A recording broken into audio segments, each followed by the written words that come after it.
Yon, kamustang mga kasodyo? Ito nga pala ang aking daily routine bago pumasok sa trabaho. Siyempre, ang una mong gagawin ay mag-personal hygiene. Pero sayaw muna din para matanggal yung lamig. Siyempre, ang una mong gagawin, kunin ang chitsol, tapos yung yak, toothpaste. Let's go! Siyempre, papabilisin muna natin yung video ng times 2. Baka umaba yung oras ng vlog natin, mga kasodyo. Ganyan din ba kayo mag-toothbrush yung abang gumigiling? Charuda, tokat. Pag i-conjugate mo siya ay chalayo. Ikakat muna natin tong pagtututbrush. Haabutin ng siyam-siyam to, mga kasodyo. Sunod, mag-iilamos muna tayo. Olgol ay muka, si Soyo ay tuwas, mga kasodyo. Lagay muna tayo ng pampakinis. Pala, kaninang umaga, kikwento ko lang si Yongnim, kapag pala nagtatrabaho kami ay nagda-dance challenge din ako.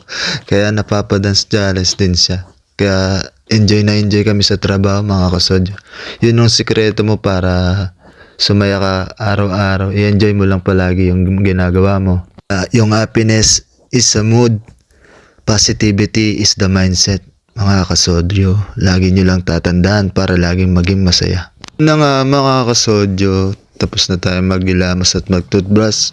Pupunta na tayo sa GS25. Doon tayo bibili ng kape. Coffee roll, masil, koyo. I will drink coffee, mga kasodyo. Doon lang tayo pupunta sa GS25. Lakad lang ng konti dito sa Bila. 3 minutes or sambun. Nasa Pianidium ko na ng GS25. Diyan ka na bibili ng kape.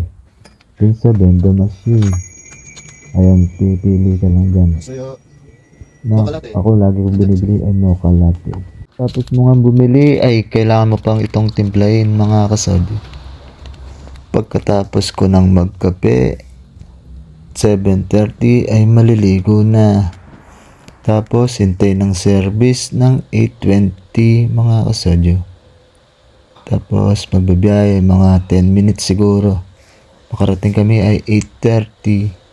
Tapos yung pasok namin ay alas 9. Yun lang. Kamsahamnida. Salamat, mga kasodyo.